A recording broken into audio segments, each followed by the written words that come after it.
In the 1920s, Walter Kilner invented special visioning screens after pouring Dicyanin coal tar blue dye between two glass plates.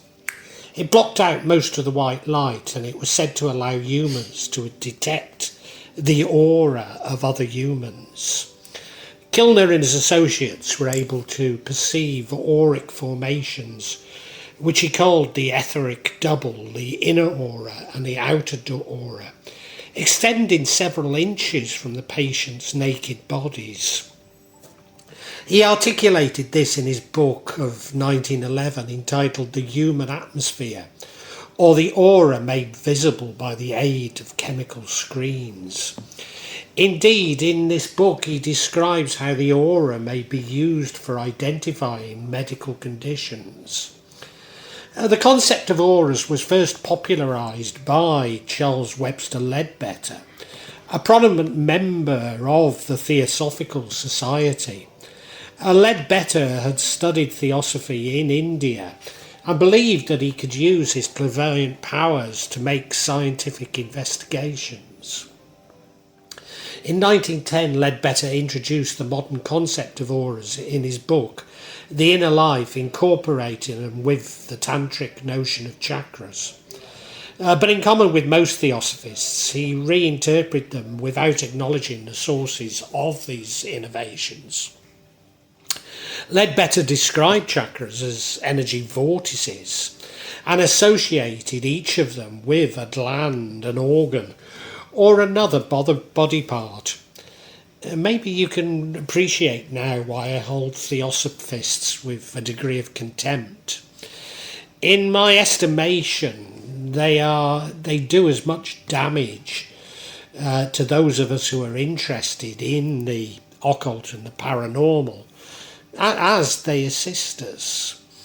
And maybe worse still, they misappropriate Eastern religion and beliefs, creating a spurious mystical veneer around all that originates in the Orient. Oscar Bagnall developed Kilner's research on the human aura and Dicyanin screens at Cambridge University, publishing The Origin and Properties of the Human Aura in 1937.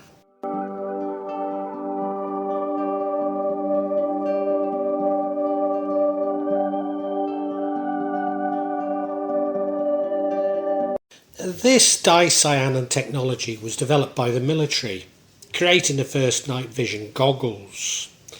These created a red image, although using screens rather than the alternative infrared emitting technology used for the starlight scope.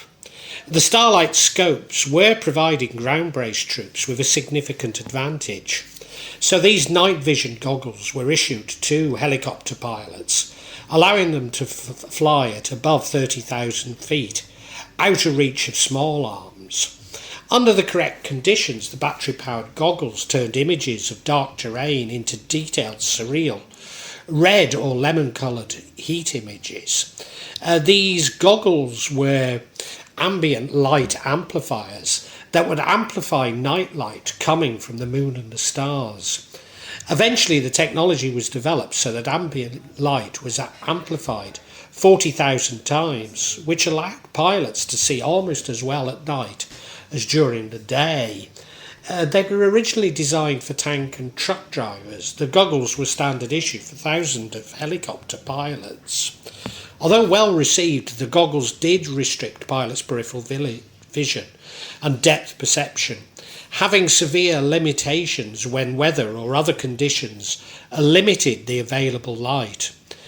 During the Vietnam War, these goggles were responsible for many accidents, with helicopter pilots reputedly firing at each other, claiming they were being attacked by demons, even describing the experience as looking into hell. It was as though there was an army of demons actually targeted them. The Los Angeles Times even suggested that similar goggles were responsible for the Tehran hostage debacle. Nevertheless, at best, these goggles displaying red images were only used for a short while. if indeed at all.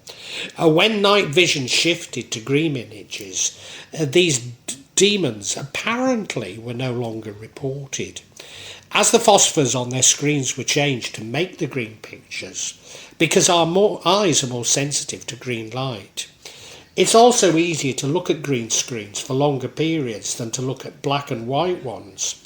That's why earlier computer screens tended to be green. The green coming from the electron transmission using a cathode ray tube, rather than the photo transmission used by the red.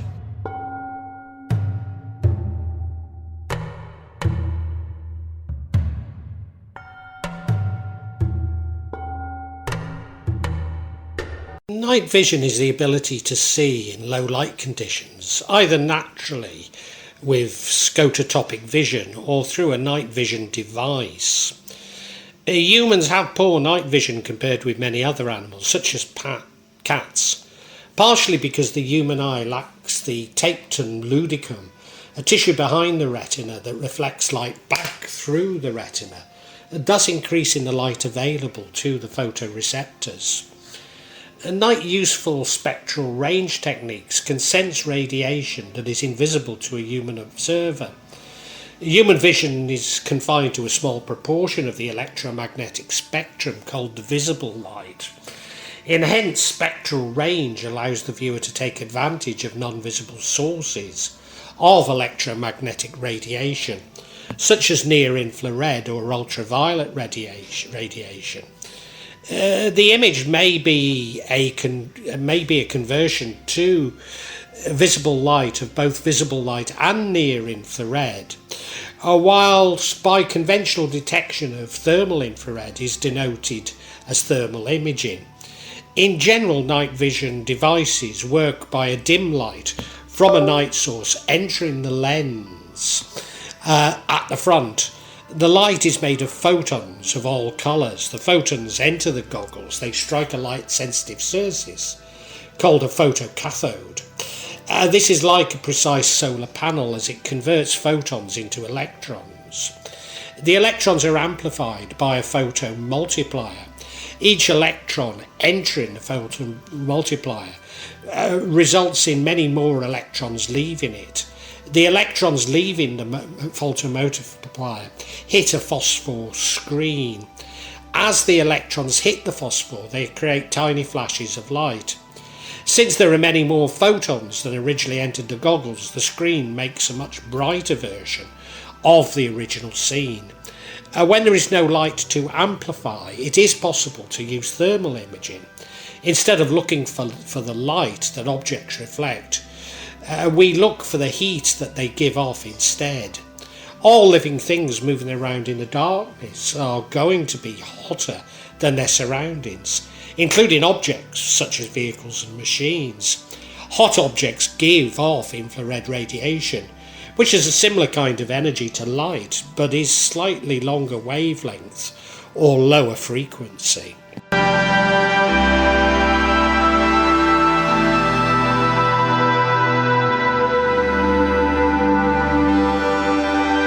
Night vision devices were first used in World War II and came into wide use during the Vietnam War.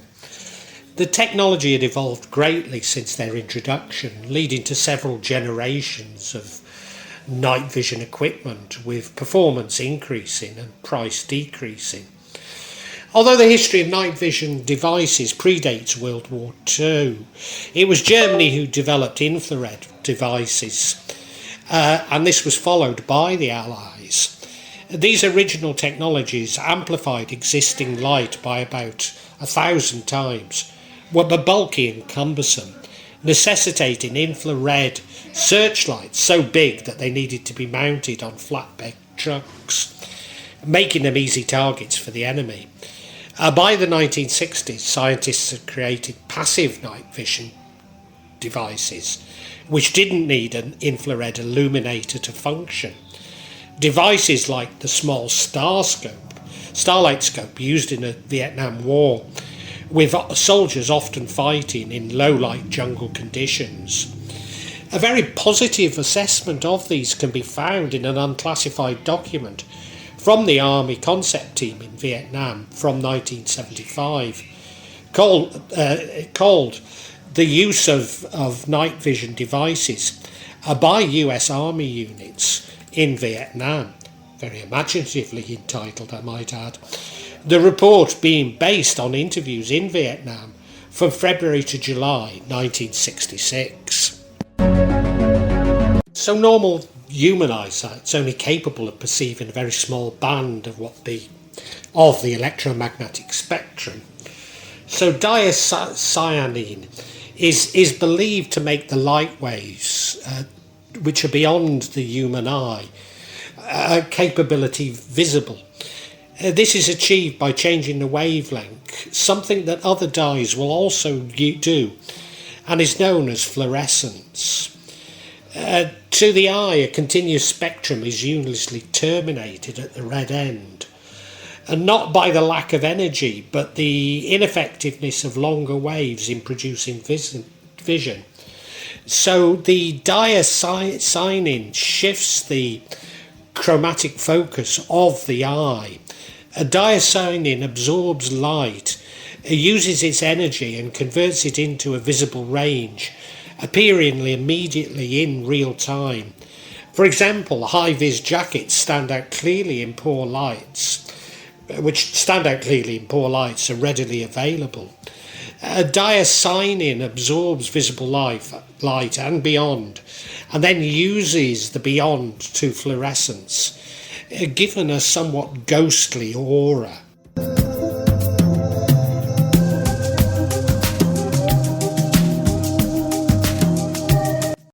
So is it possible that the helicopter pilots in Vietnam were actually seeing demons from another dimension as a result of the shifting chromatic focus of the eye? That the goggles were actually amplifying that which the naked eye rarely, if ever, sees? Well, yes, it is possible. Many people report seeing and interacting with demons without night vision goggles. That I rarely see such things, and you maybe never, does not mean that these people are deranged or lying. But could it be that we interpret that which we cannot explain in ways that make the most sense to us? That helicopter pilots would be on edge, looking for attack, and seeing unexplainable shapes moving towards them, that they were interpreted as demons. Maybe they were already suffering from post-traumatic stress syndrome as a result of the brutality of war, particularly the mechanisation that was all too apparent during the Vietnam War. As I say, this can happen without night goggles, especially in low light. Often when I see ghosts, which for me I do much more commonly than seeing jinn or demons, it is normally in low ambient light conditions. Therefore, the goggles are actually amplifying demons, but objects we cannot normally see with the naked eye.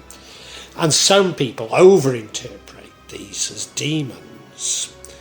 I find this much more compelling, including the explanation for my sightings of ghosts. So in other words, I'm willing to accept that explanation even for what I have seen.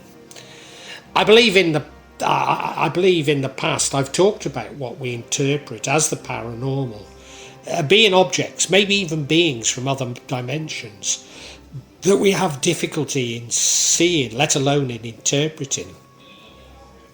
We know that our vision is very limited compared to other animals. So why wouldn't these goggles be amplifying that which humans don't often see? One only has to look at how cats and dogs seem to stare into space for considerable lengths of time to appreciate this. Indeed, some animals can see using much more of the infrared and or ultraviolet spectrum than humans. That some believe in aura means that some will see an aura, That others believe in demons means that they will see demons. That others don't doesn't make these others wrong. But then nor does it prove the existence of aura and demons.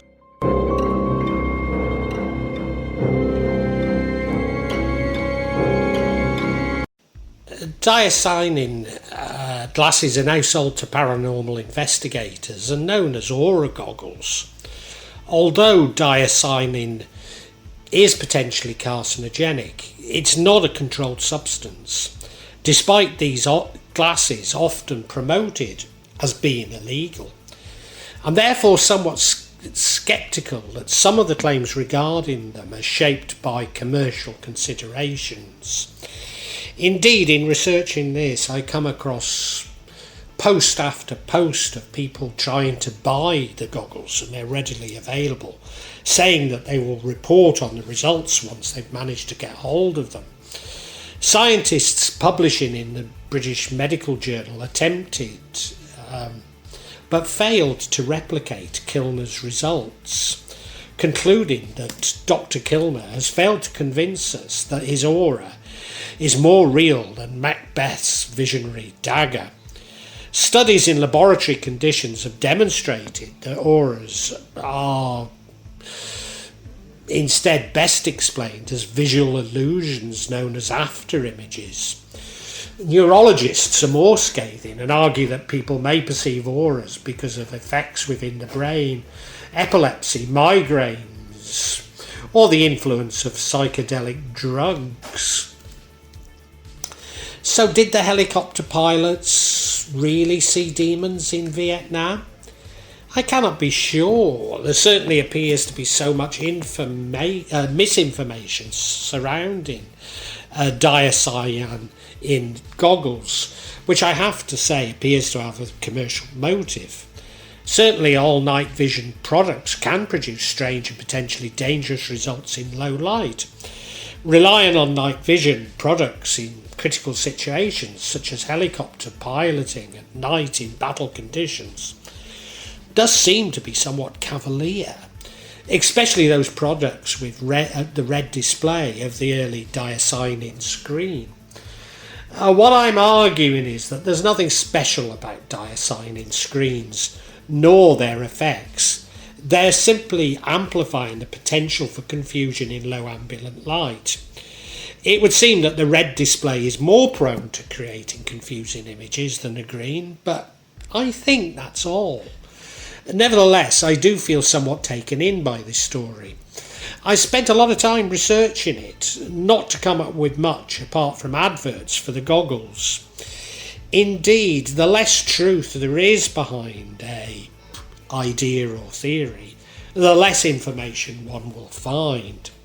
Having said this, I don't want to seem like a materialist scientist, rubbishing a phenomenon simply because I have discovered an inconsistency. Just because some people can see something does not mean that it doesn't exist. Just because only some people can see something does not mean it doesn't exist. No matter how much materialist science will insist this to be the case, because seemingly it contradicts the scientific method.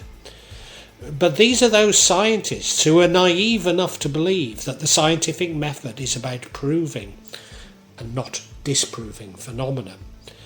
What this story does show is that there is much that cannot be readily explained. That human sight and the processing of light is highly fallible, even shaped by our beliefs.